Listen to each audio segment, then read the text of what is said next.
Good afternoon. Welcome to the October 27th, 2021 City Council Law and Regulation Committee. If I could ask Director Bigley to lead us in the pledge.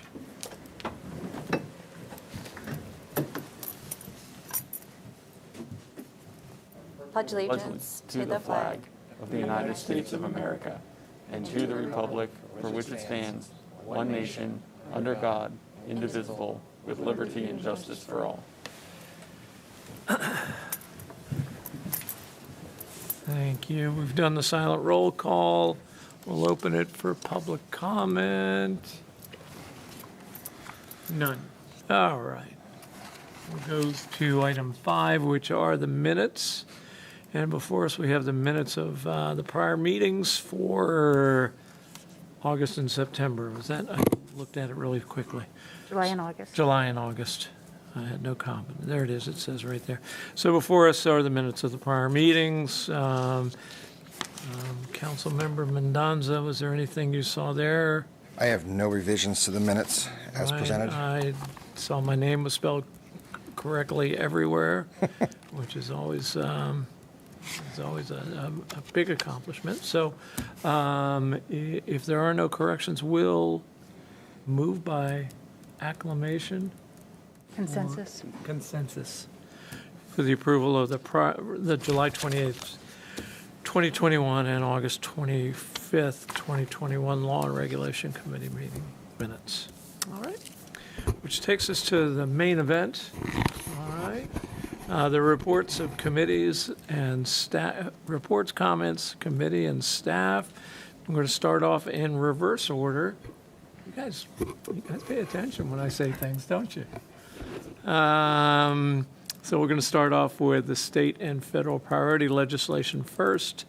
And we'll hear from Government Relations Administrator Mark Walensky and our PIO for Roseville PD, Rob Becerra. Thank you, Vice Mayor Hodeschelt and Councilmember Mendoza. Once again, I'm Mark Walensky, Government Relations Administrator, and joining me today for this presentation is Rob Becerra, the Police Department's Public Information Officer. Our presentation is an overview of a representation of state priority bills that have been signed or vetoed by the governor, as well as a brief overview of the status of federal funding being considered by Congress. By way of background, this year the legislature sent over 1,100 bills to the governor for his consideration and action. Of those, the governor signed 1,038 into law and vetoed 66. We're expecting the 2022 legislative session to be, once again, a very active session, with the legislature taking up many of the two-year bills that were introduced this year, while introducing new legislation on many issues that are important to the city, including housing, homelessness, land use, transportation, climate change, power, and water. The following is an overview of some of the bills reported to the committee during the legislative session that were either signed into law or vetoed by the governor. At this point, I turn the presentation over to Rob to discuss public safety legislation. Mr. Vice Mayor, Mr. Councilmember, thank you for your time today. At the start of the cycle, the government relations team identified 188 pieces of legislation that could potentially impact the police department. By the end of this legislative cycle, that number went up to 215 bills with ramifications for law enforcement and the police department. I want to personally thank Mr. Walensky and Ms. McPherson-Scheid leading the government relations team to keep track of all of that number of 215. At the department level, we took a strong focus on what we considered the top 20 pieces of legislation that would have the greatest impact on the department, at least at the outset of what we were aware of. As you can see, I should note, apologies, of the 215 overall pieces of legislation, 73 were enacted. 73 were enacted. You do have a printout at your dais of the 73 that were enacted. It is not a complete list of all 215. I will just briefly discuss the items that we supported, opposed, and watched that were on our top 20. 8 that were on our top 20 went through. We supported 2, we opposed 4, and we were watching 2. And again, we've heard several of these before, so many of these will just be brief reminders of what they are. AB 89, Peace Officers Minimum Qualifications. We supported this and increased the minimum qualifying age for peace officers. That one passed. SB 16, Police Officers Release of Records. This really has to do with use of force sustained, finding records being subject to disclosure. Items have to be stored indefinitely, delivered within 45 days. And we will continue to work with our partners in the City Attorney's Office to look at the ramifications of this, because it is fairly widespread. AB 331 was surrounding organized theft. This codified the charge of organized theft, which was going to sunset. So the governor signed this, kept organized theft as a charge that could be considered. SB 98, we opposed. It did pass. This has to do with media access to command posts. I will say that the language was softened a little. We still kept an opposed position, but it is, with many of these pieces that we opposed, we will obviously have to look at how we train and what our protocols are to move forward. SB 2 was another one we had strong concern over at the start of the cycle. Continual discussion with the author's office, adjusting some of the language. It made SB 2 palatable for the department, but we still kept an opposed position, just staying in alignment with our trade organization of Cal Chiefs. AB 26, peace officer use of force, just requires immediate reporting for use of force incidents. Also, for an officer who observed the force, it makes them an accessory to the crime. We opposed this because we felt like we had existing policies in place that spoke to what this was trying to accomplish. AB 48, kinetic energy, projectiles, chemical agents. We opposed this. It did pass, and this bans those items, greatly limits the use and our ability to use these tools that we currently have. And then, of course, watching AB 57, which was law enforcement hate crimes, that was on our top 20. This put some curriculum in place through post regarding hate crimes. And we were watching this. We put it on our list. We felt like we have existing training in place that takes care of this, but it did pass, and so we will have to make adjustments. Our city's government relations team will continue to evaluate all aspects of the 72 pieces of legislation that passed this cycle, and we will continue to work with our trade organizations to see the impacts of this new legislation that we have to adapt to. That's all I have for now. Thank you. Councilmember Mendoza, any comments on Mr. Becerra's report? Great report, as always. Appreciate this. Appreciate all the updates. Since I have the mic and it's my time, I'm going to go ahead and say what I have to say, and whatever it is. This is completely shameful.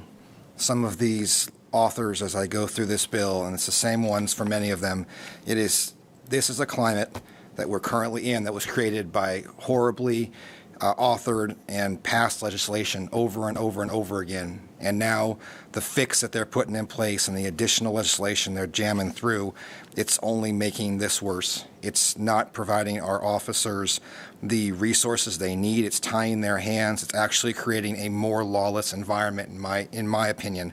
And the fact that this state continues to ram this kind of garbage through in the guise of progress and making things better, that's I can't believe that this continues to, I mean, I shouldn't be shocked that it's happening, but the fact that it continues to happen really saddens me. When I see jurisdictions like ours and our neighboring communities here in Placer County that are doing it right, we're trying to go out there every day. We're trying to make the arrests. We're trying to make the community safer. We're trying to provide, the safety and the security that our residents and that our community deserves, and that they have they've earned. Many of them, they live here, they work here. They should expect a certain level, and at certain times, in order for us to provide that, it is contrary to a lot of the garbage that has been passed underneath that dome. And I think it's just sickening from a law enforcement perspective.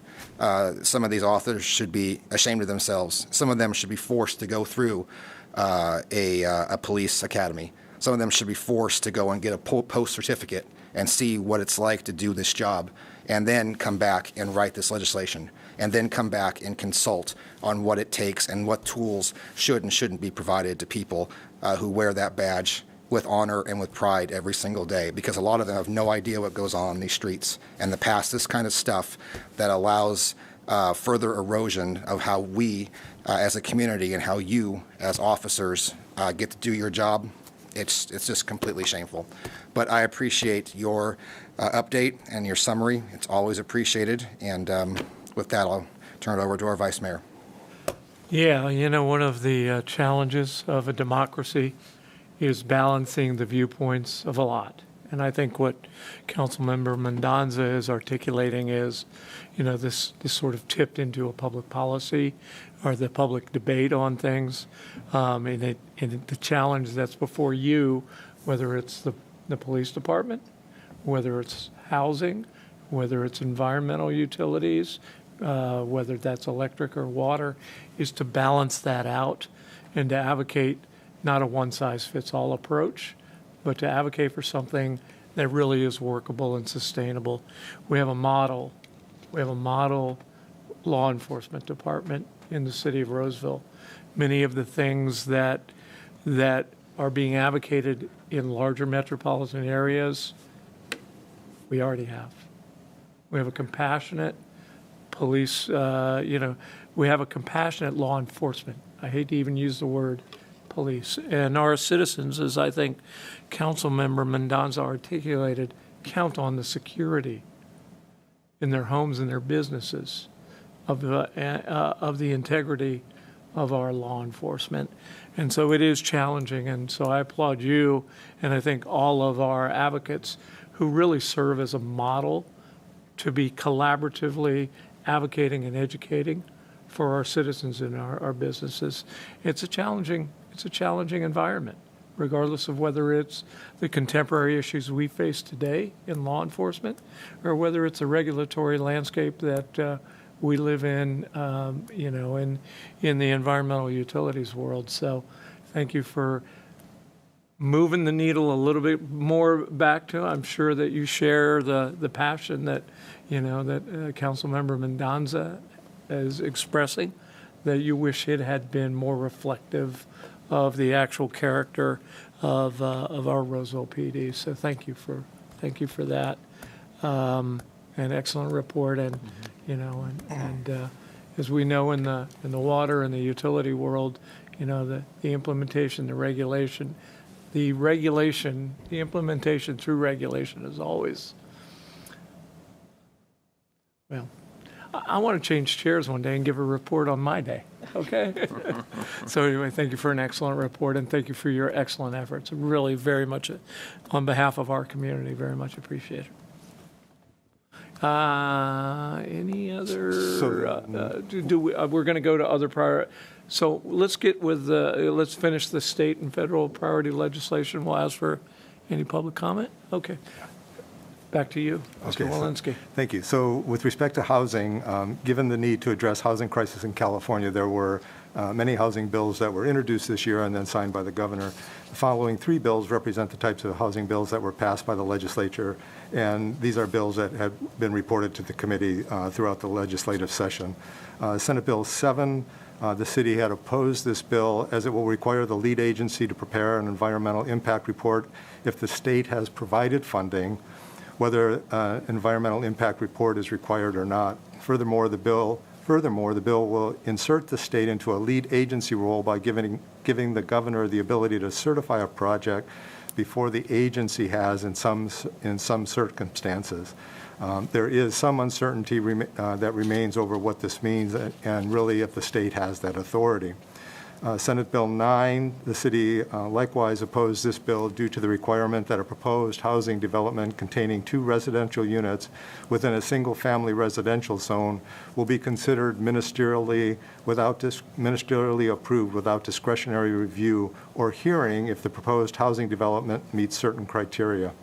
The ministerial element is very concerning, as is the potential for the bill to significantly change single-family zoning.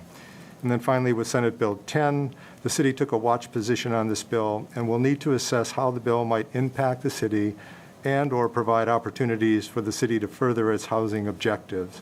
The bill appears to allow cities to upzone areas close to job centers, transit, and existing urbanized areas to allow up to 10 units without having to go through the lengthy CEQA process, California Environmental Quality Act process. With respect to homelessness bills signed by the governor, much like housing, the need to address homelessness, the legislature introduced more than 50 bills focused specifically on homelessness. The following are several bills that may have a noteworthy impact on addressing homelessness now that they are signed into law. Assembly Bill 1443. The city is hopeful this new law will provide support to individuals contending with significant mental health issues and may offer new positive options that will impact the ability to move people into services that could help them overcome issues of homelessness. Assembly Bill 816. This bill will require the Homeless Coordinating and Financing Council to conduct a statewide needs and gap analysis to identify state programs that provide housing or services to persons experiencing homelessness and create a financial model that will assess certain investment needs for the purpose of moving persons experiencing homelessness into permanent housing. The city is very interested in learning what the state will do with this information, what new requirements the city may need to fulfill, and what implications this might have on the city's efforts to address homelessness. And then finally, AB 977. This new law will require that a grantee or entity operating specified state homeless programs that receive state funds will need to enter data into the Homeless Management Information System, or HMIS, for individuals and families it serves. The city is likewise very interested in understanding how this will impact certain grantees or entities operating these programs and how the data will be used to increase the effectiveness of homelessness programs and services. With respect to information technology and other areas of interest, this year the legislature has introduced more legislation focused on information technology than at any other time in the last several years. The following are several IT-related bills that were signed by the governor. AB 14, the city supported this bill as it would strengthen the regional broadband capabilities and functions, which may provide beneficial outcomes to Roseville and the entire region. Assembly Bill 1391, the city supported this bill for the new protections it would provide to people victimized by hacking incidents. Current law criminalizes computer hacking and stealing information in all forms. Nevertheless, some companies have seized the opportunity to turn a profit by selling data originally obtained by hackers.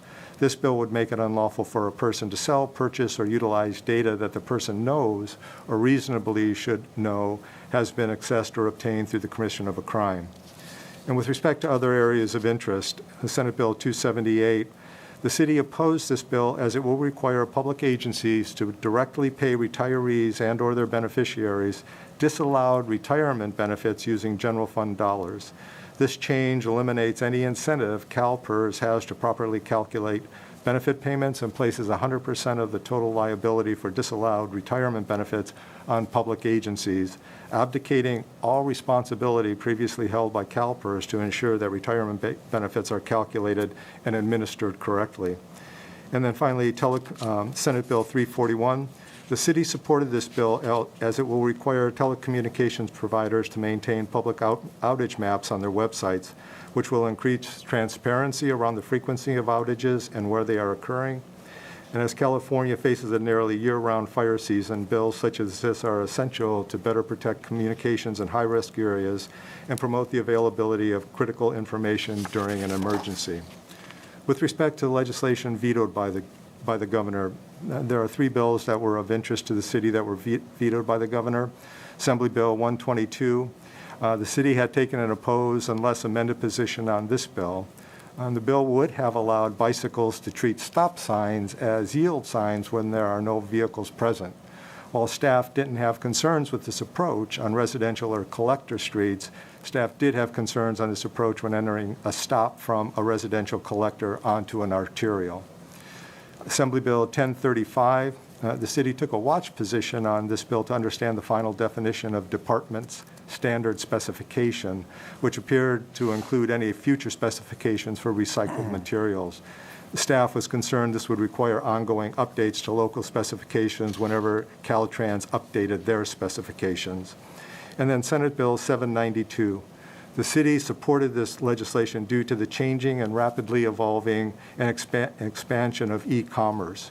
These changes are having a dramatic effect on the allocation of local sales and use tax revenue, and this bill aimed to better inform the public's understanding of online transactions and the flow of goods across the state.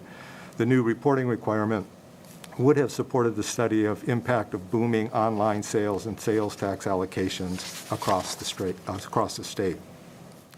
And with respect to the federal areas of interest, with respect to infrastructure, the infrastructure bill, reconciliation, and the debt limit.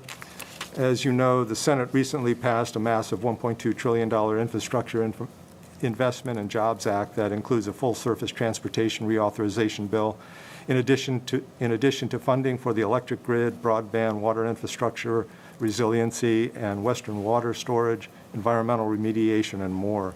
The bipartisan deal focuses almost entirely on physical infrastructure projects that will move to rebuild parts of American society and take action on longer-term issues from climate change to improving internet access. Final action on the bill is still pending in Congress and remains tied to action on the reconciliation bill. With respect to the reconciliation bill, congressional leaders continue to work on negotiating the final price tag of the reconciliation package, and the president remains committed to striking a deal that will advance the package. The president has conceded the final bill will be less than the original $3.5 trillion over 10 years as it was introduced. The bill has not come up for a vote because House and Senate leaders and the White House are still negotiating the top-line funding level and key provisions to be included. We know that it was reported today that Senators Manchin and Sinema met with senior White House staff for well over an hour today after meeting with the president yesterday to discuss remaining obstacles to the measure. Senator Manchin said his hope is to reach a rough framework all Democrats can agree on, counting on the negotiations in good faith about a forthcoming bill are enough to unstick the Senate's infrastructure bill. And then finally, with respect to the debt limit, the House of Representatives recently approved a measure to extend the nation's debt limit through early December after the Senate approved a stopgap measure in early October that it averted a default. However, Congress doesn't have a firm agreement or plan on how to extend the debt limit past December. So the House has introduced legislation to transfer the authority to increase the federal debt limit from Congress to the Treasury Department, which would provide a possible avenue to avoid one of the most challenging legislative issues still facing Congress this year. In conclusion, government relations staff will continue to work closely with all city departments to understand the implications and opportunities that will exist from the new legislation and federal funding that may become available once final action is taken by Congress. This concludes our presentation, and we're prepared to answer any questions you may have. Councilmember Mendoza, anything on housing, homelessness, cybersecurity? Pick your poison. Mark, there's a lot here. Yeah. Mark, thank you again for a detailed presentation. Always appreciate the behind-the-scenes look. But I did have one in particular, Senate Bill 341. It flashed forward before I could read the rest of it on the screen. But is that specific to telecommunications outages? Or is that all outages? The reason I ask is, would that affect how if we, because we have our own electric company here in Roseville, obviously, does that affect how we post outages for an electricity outage, or is that specific to just telecommunications? It's my understanding that it's specific to telecommunications. Okay, so this would affect our providers within our area then. And in your description, I think you used the word map. So I know currently telecommunications companies can say, insert company here, experience an outage from this time to this time on this date. So is the purpose of this bill to alleviate that language and give a specific in this particular zip code, in this particular city, in this particular area? Or I'm just trying to figure out, was the word map intentional in there because they want a geographical pinpoint? Okay. Yes, yes. And there, a strong intent of the bill was to create greater transparency so that there was a more defined understanding of where those outages are. And so it calls out specifically the languages for a map. Okay. Did it, and if you don't know this, I don't want to burn anybody's time today, but did it specify how long those outage notifications need to remain on the company's website? I don't recall that, but I'll research that and get back to you with that. All right, awesome. Thank you. That's all I have. Thank you. Thanks for fighting the good fight on SB 9. That took away local control and advocated a one-size-fits-all. And I think that'll be, as the implementation of that moves forward, it'll create some challenges. The further you get away from local control, the less it reflects the community and the community's interests. So thanks for the good fight on that. I was interested in that bicycle one. That's very interesting. And the stop, but that was vetoed. And thank you for fighting the good fight on 792 because in the world of e-commerce and the county pool, is that what I was looking at my attorney over there to make sure, that's an important revenue source. And so knowing where they're coming from is really important. And I think it would be inappropriate to take wagers on whether the federal government will, but anyway, thanks for tracking that as well. So I think at this point in time, I'll open it up for any public comment. Seeing no one in the room that is not already staff and going to give a presentation, I will close public comment and thank you for keeping us up to speed on these important state and federal items. Next, we'll go. Are we going to go electric or EU? Where are we going next? Well, let's go electric, huh? Sure. We'll go alphabetical. EL, EU, right? You'll get used to me eventually. So the next up, we'll have an electric department priority legislation with Amber Blix. Thank you, Vice Mayor Hadashel and Councilmember Mendonça. Today, I would like to give an overview of some of the legislative and regulatory advocacy efforts that we handled this year, including two of the significant energy issues in 2021 that I know we've talked about before, but those are the Governor's Executive Proclamation and the California Arrearage Payment Program, or CAP. And then we'll go over some of the state legislation regarding priority bills and what passed and failed. So just highlighting quickly some of our legislative and regulatory advocacy efforts. As you all know, it's a priority for the department and the city. And in 2021, over 150 state and federal bills were tracked by the electric department. We have dedicated resources, staff, and lobbyists to ensure that our business interests are covered in state and federal venues. And then we work closely with our trade associations to shape legislation, including the Northern California Power Agency, or NCPA, the California Municipal Utilities Association, CMUA, and the American Public Power Association, APPA, on the federal level, to name a few. So one of the significant energy issues in 2021 came out of the executive branch, and this was the Governor's Executive Proclamation declaring a state of emergency in July of this year. And really this touched upon demand and supply side measures to mitigate capacity and energy shortages. And for Roseville, the focus of that executive proclamation was really on the supply side and dealing with new contracts to expand energy supply and storage. We worked actively with the state government, particularly the Department of Water Resources, to temporarily locate 2 mobile generating units at Roseville Energy Park.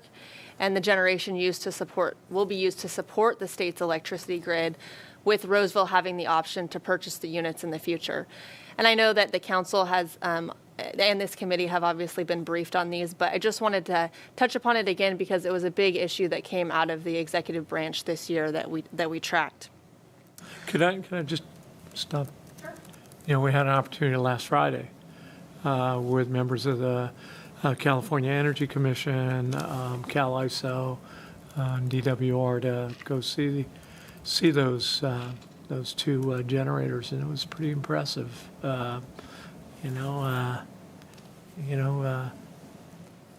To think that they came on flatbeds across the country from South Carolina, and to see the inside and see the turbine that generates, that was pretty impressive. So. Yes, it was a great effort undertaken by all that were involved. So we're happy to be a part of it. The other big and positive issue that came out of this year's legislative session was the CAP program, which was the $1 billion legislative package for COVID-19 electric and gas arrears, with $300 million dedicated to publicly owned utilities. California Department of Community Services and Development is really leading the charge there, and it applies to arrears accumulated from March 4th, 2020 to June 15th, 2021. We know right now that statewide need exceeds available funding, and when Roseville initially applied for this with our initial survey, our arrears were at $1.37 million. And City Council recently approved a resolution to accept and expend these CAP funds, and we expect that in early 2022, eligible customers will begin receiving benefits in the form of bill credits. So that's an ongoing process and something that we're continuing to engage in as the year progresses. On to new state laws and resolutions. We have a Public Power Week resolution that was authored by Senator Oweso, and this designates the first week of October as Public Power Week. So this is something that we've been celebrating in the POU community for some time now, but it was really great to highlight this process through the legislature, noting the beneficial accomplishments and contributions of the public power community. And this was co-sponsored by our trade associations, NCPA and CMUA. And we actually got a lot of support in the legislature for this resolution. So it's a very positive impact. And next on the list is AB 525 regarding offshore wind generation. And this was one that was signed by the governor that we were watching this year and requires the Energy Commission to establish offshore wind planning goals for 2030 and 2045 by summer of next year. They will also submit a strategic plan to the legislature by June 30th of 2023. And we were really watching this bill to ensure that AB 525 did not result in a statewide mandatory procurement obligation for offshore wind. I know it's something that's been discussed at the federal level on the East Coast and is getting more attention in California and some locations. So it's something that we're going to continue to monitor as these efforts progress at the regulatory agency level. Also is AB 758 by Assemblymember Nazarian regarding rate reduction bonds. And this was sponsored by our trade association, the California Municipal Utilities Association, and allows POUs to issue rate reduction bonds for utility projects through December 31st, 2036. And rate reduction bonds are really a tool for POUs to make investments at a lower interest rate. This was a tool that was previously available to water and wastewater agencies as well as the investor-owned utilities. So this bill essentially kind of extended that ability to publicly owned utilities. So it's another tool to have in the toolbox that we think could be beneficial. One of the bills that we were tracking that actually was vetoed by the governor is SB 556, dealing with streetlight poles, traffic signals, and small cell attachments. And we were opposed unless amended to this bill through our trade association. We work closely with them on a working group with some other utilities. And this bill had a lot of similarities with the existing Federal Communications Commission order regarding pole attachments, but it had some accelerated shot clocks and other provisions that were more onerous that would have probably required us to revise some of what we're doing currently at the city, and that would have codified it in state law. So we worked with our trade association to supply amendments that would better align 556 with the existing FCC order. However, our amendments were not ultimately adopted, and the bill did pass the legislature.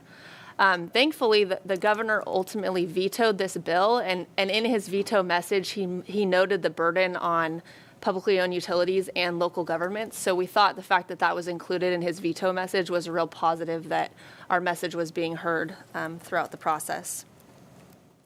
And then a couple two-year bills, and two-year bills are really the ones that didn't really make it through the legislature this year, but given that we're in the first year of the legislative process, they could come back next year in some sort of amended form, which could look very similar or very different. But one of the ones that we've touched upon before was AB 433, and this was dealing with voluntary contributions on utility bills to aid wildfire mitigation. And it would have required us to remit contributions to a fund in the state treasury monthly.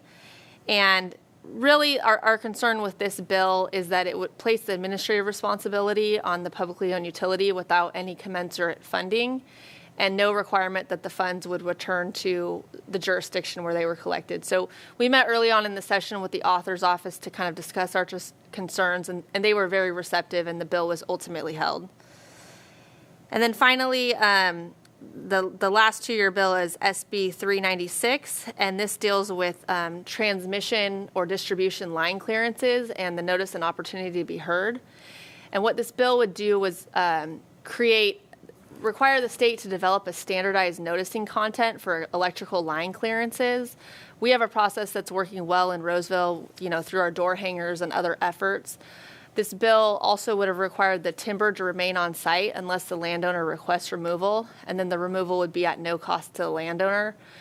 Really, our concerns with this process were that they could be potentially disruptive to our already existing processes. The local level communication that we have with our customers, we would hand that over to the state, basically. So it was a concern for us and potential additional costs. And this was being debated down to the wire at the last few days of session, and ultimately made into a two-year bill. So we're hopeful that next year, when this bill comes back, that our concerns will be addressed and alleviated. And then finally, just to go over quickly our ongoing legislative and regulatory advocacy. So we'll be continuing with the CAP program implementation through the rest of this year and probably the beginning of the next year as well, and including distribution of funds, customer correspondent, a lot of things that are still going on at the utility regarding CAP program implementation.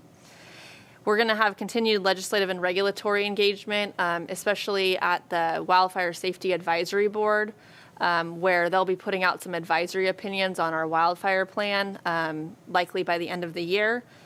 We'll also be working on our legislative platform to guide next year's advocacy, and already beginning to have calendar invites for legislative planning meetings for next year coming up. There's already been interest in several bills that folks are reaching out to get questions on. And then also just wanted to note that we'll begin planning for our Capitol Day, which will begin early next year. So happy to answer any questions you may have. Councilmember Mendoza. Great presentation. I don't have any questions. Thank you.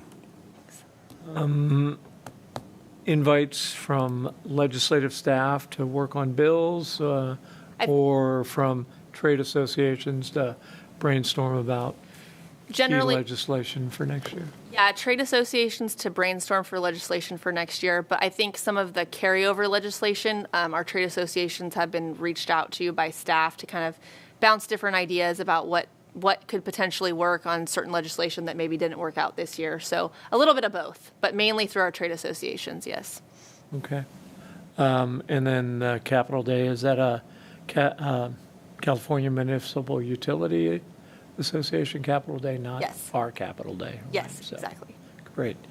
And then Senator Dolly, is any insight into I mean, I know he has a lot of forested areas, and I saw a great presentation by, at the Mountain County Water Resources this morning, but it seems sort of out of character with Senator Dolly's, philosophy of, not imposing regulations, so. Yeah, I believe he was working closely with Mays on the bill, who had a previous bill earlier in the year that didn't get through. So one of the things that we had asked for originally was, my understanding is the bill was originally requested from one of the investor-owned utilities to help deal with some of the communication, to streamline communications, I guess, across the state on some of these activities. We had kind of asked for this to be voluntary rather than mandatory for the POUs because it's not something that we thought we can handle appropriately at the local level without having a state-crafted response, for example. So I think next year this will probably look different on the POU side of things.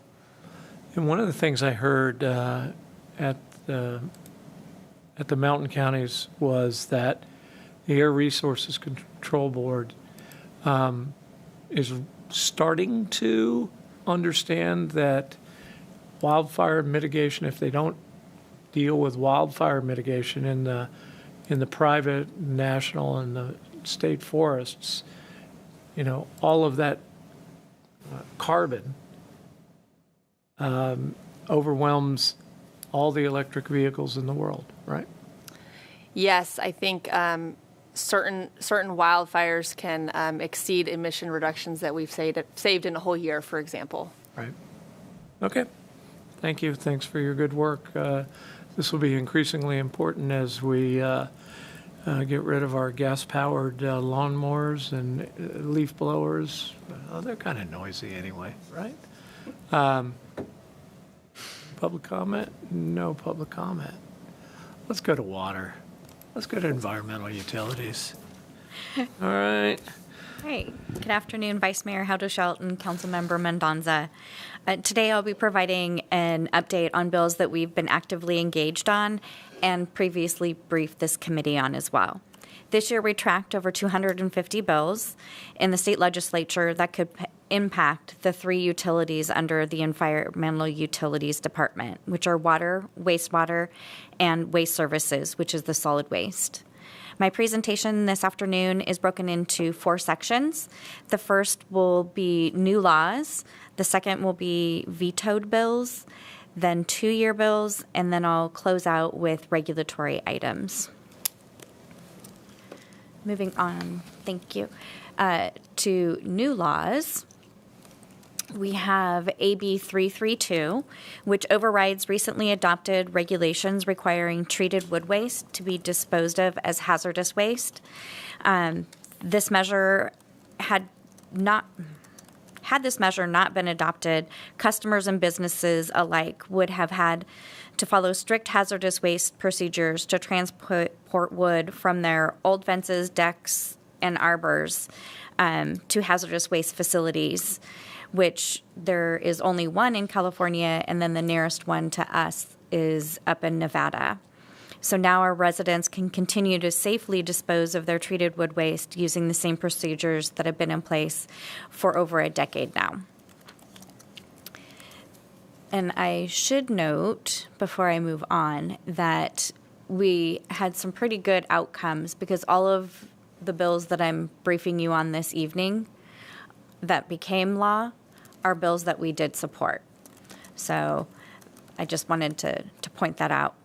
The next measure is AB 818, which was sponsored by the California Association of Sanitation Agencies.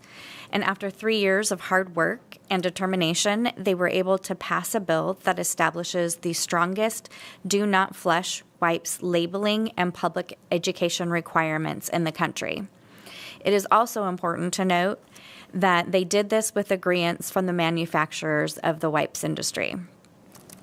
Annually, California wastewater agencies spend nearly $50 million to deal with the impacts of disposable wipes flushed into wastewater collection systems.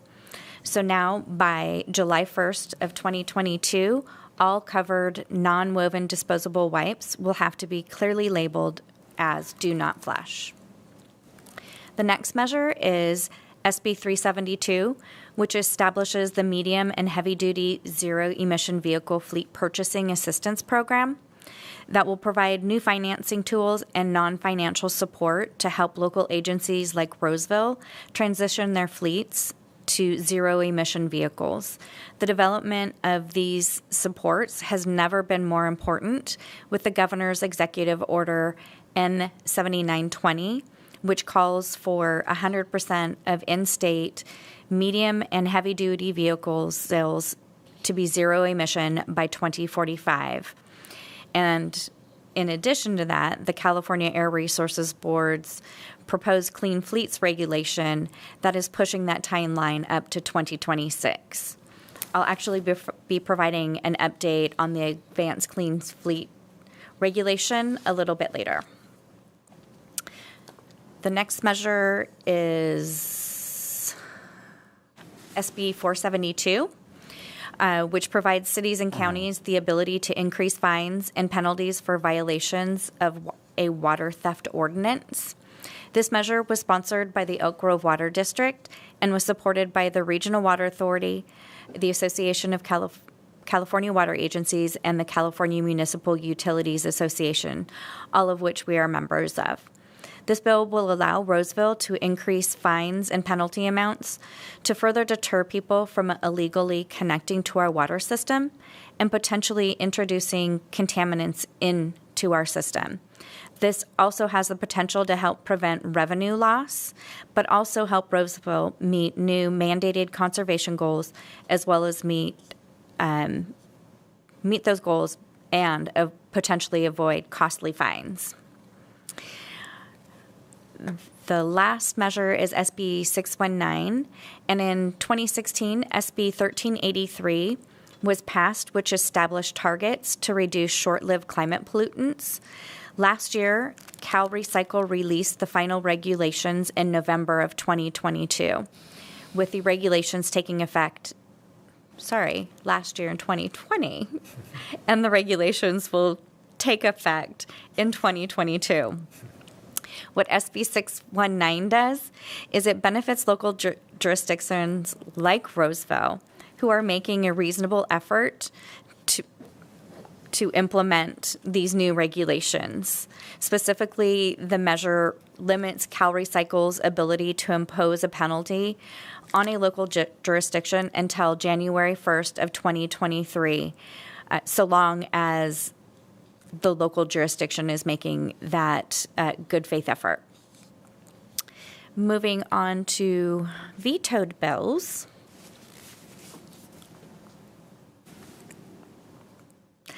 We just have one, and that is SB 224, of which Roseville supported through the California Product Stewardship Council. We believe this would have helped Roseville to provide a safe work environment for our employees and a path forward for the proper handling and disposal of lithium-ion batteries. Specifically, SB 244 would have required Cal Recycle to create a guidance document promoting the proper disposal of lithium-ion batteries, as well as requiring the Department of Forestry and Fire Protection to develop a model protocol for the lithium-ion battery fire detection, handling, and suppression for the solid waste industry. Next up are two-year bills. The first one up is SB 222. This bill proposes to establish a statewide water rate assistance program. Currently, the funding source is unknown, but the author has made public statements that it will not be a tax on water.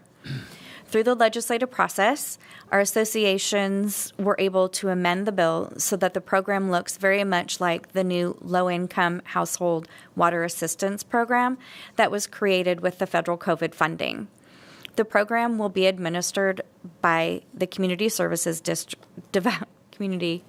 Development Department in consultation with the State Water Resources Control Board, and provide assistance for both drinking water and wastewater services to low-income ratepayers. Towards the end of session, our statewide associations were successful in obtaining amendments that moved them to a watch position. Roseville joined several others in taking a support if amended position and requested additional clarifying amendments that we felt were necessary for Roseville's ability to implement the program. Our request was granted, and the City of Roseville would have moved to a full support position, but the governor stepped in the final few days of session and asked for the bill to become a 2-year bill. So he's in the process of working with the author, and so EU is awaiting to see the proposed new amendments. What we're thinking potentially is likely to happen is that this will end up becoming part of his budget, and hopefully he will be providing that funding for this new program. The next measure is AB 1086, which would require the California Natural Resources Agency to prepare a report that provides an implementation strategy that identifies measures needed to achieve the state's various organic waste, climate change, and air quality mandates, goals, and targets. This is important for Roseville as we are already constructing a new digester to convert our wastewater sludge and organic waste to renewable natural gas that will be used to fuel our refuse fleet. Over the last several years, we have been actively engaging with the regulatory agencies, and it has become clear that they are only looking at their piece versus taking a comprehensive look at all the programs and if they are compatible. We believe this report will help to reduce the conflicts among all of the state's policies intended to reduce net air and climate pollution while balancing the needs of local communities like Roseville. The last measure is AB 1110, which will help entities like Roseville gain access to programs and incentives that reduce costs for clean vehicles. The major reason Roseville is supporting this measure is so that we can access the master service agreement that the Department of General Services is to establish under this measure. These master service agreements provide better bulk pricing for zero-emission vehicle fleet vehicles for smaller localities like Roseville. Moving on to regulations. The first item up is actually the Advanced Clean Fleets regulation. As you heard, there's been several measures that we were tracking and actively engaged on this year to help support that conversion of our fleets. On June 25th of 2020, the Advanced Clean Trucks regulation was approved by the California Air Resources Board, and it had two main components: a sales mandate on manufacturers and a one-time reporting requirement for large entities and public fleets, of which Roseville completed that report on all of its fleets. Then on September 23rd of 2020, Governor Newsom signed Executive Order N-7920, calling for the elimination of new internal combustion passenger vehicles sold in California by 2035, and 100% of medium and heavy-duty vehicles in the state be zero-emission by 2045. In early March of this year, the California Air Resources Board doubled down when they introduced their draft Clean Fleets regulation. Under their proposed regulation, 50% of public fleet replacement vehicles would have to be zero emission starting in 2023, which means that would be for model years 2024 and 2026. And in April of 2026, 100% of our replacement vehicles would have to be zero-emission vehicles. That means 2027 model year and newer.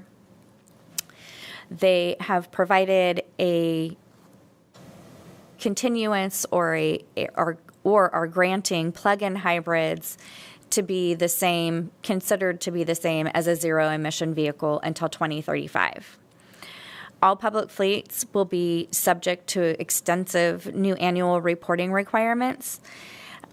For every new vehicle, we would have to be reporting that to the state within 30 days.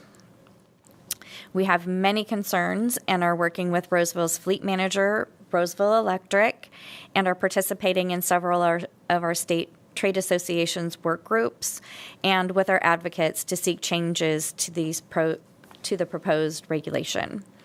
We continue to meet with Air Board members, staff, to explain our waste to fuel program is achieving the state's multiple goals quicker and more efficiently than they will be able to achieve electrification of all transportation.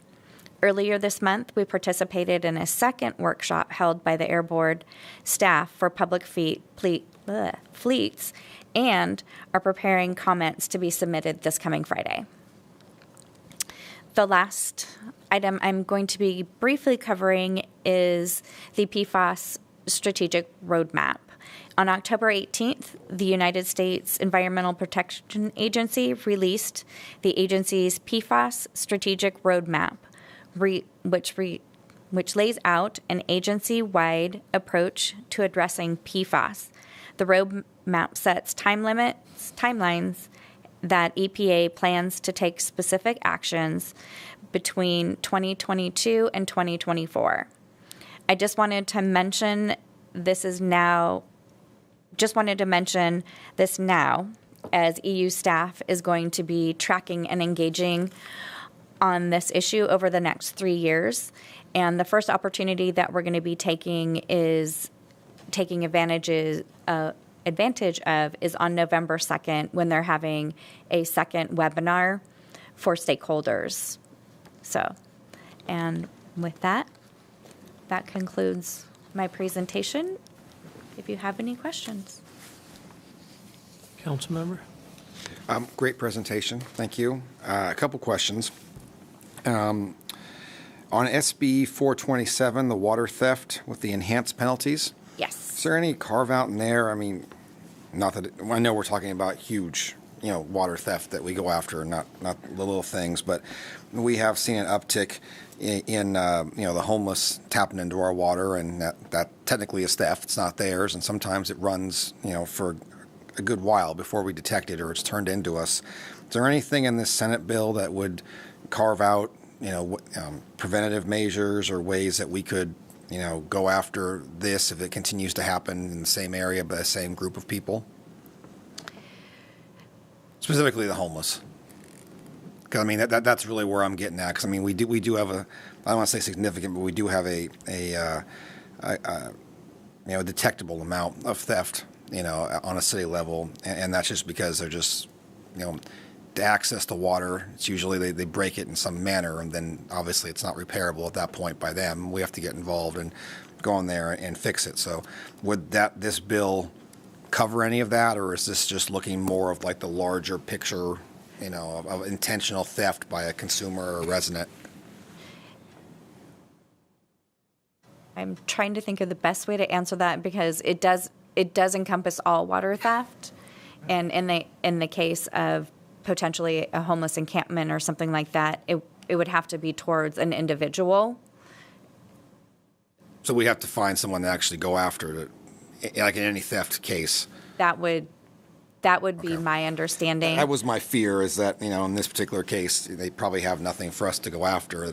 There's really, to what end, do we expel the resources? I was just curious if there was another aspect of that was specific to those corner cases or not. Okay. So Yeah, I wanted to follow up. Can I follow up on that? So what prompted Elk Grove to be a sponsor of this bill?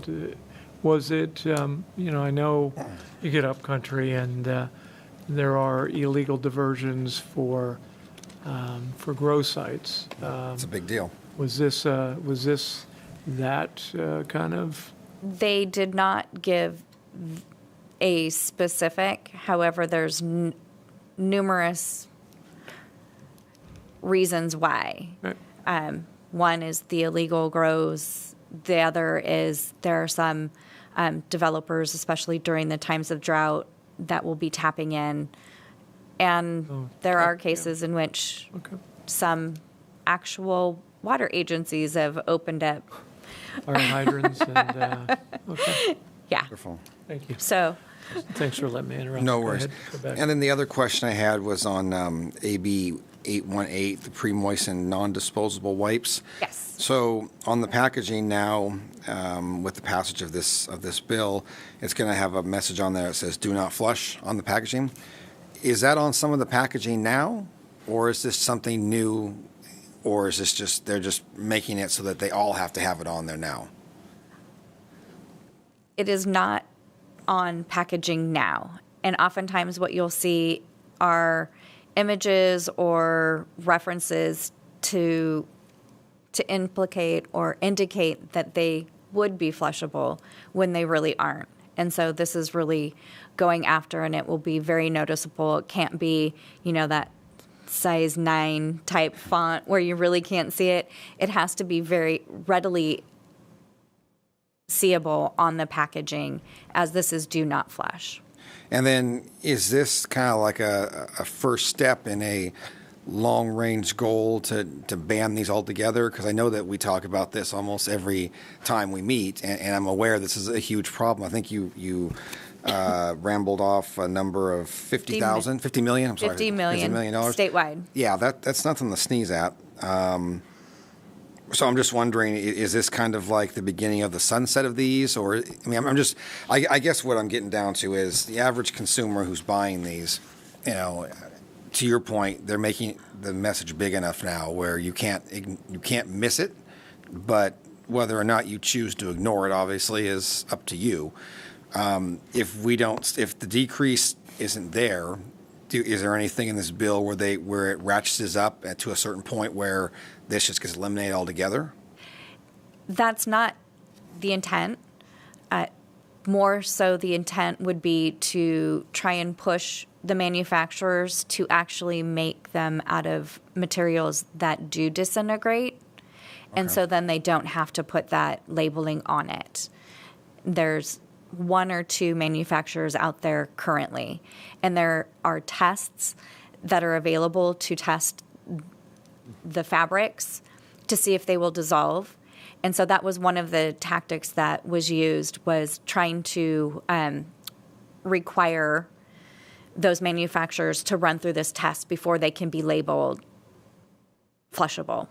That actually brings me to my next question. So the way it was described, you say it's woven? Is that what it was? Non-woven, pre-moistened, yes. Non-woven, pre-moistened. So that tells me that there are ones that are woven, right? If there's non-woven, there must be woven. So I guess for our machines, does it matter? I mean, is one worse or better than the other? Because if it says non-woven, I'm assuming that would mean that it's easier to disintegrate because it's not tightly. I don't understand. I don't make these. I'm just trying to figure out for our equipment. It was specific to non-woven. So is that because those are better or worse than ones that aren't non-woven?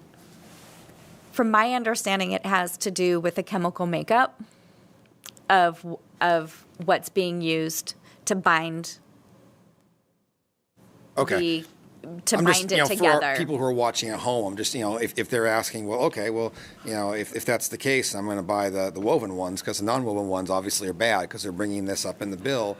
And I just don't want people looking at the shelves like, well, there's no woven. They're all non, so I'm just trying to figure out, why the designation of a non in front of the woven, because that doesn't denote necessarily that one's better than the other. It's the chemical makeup inside, that the pre-moistened agent is basically what they're talking about.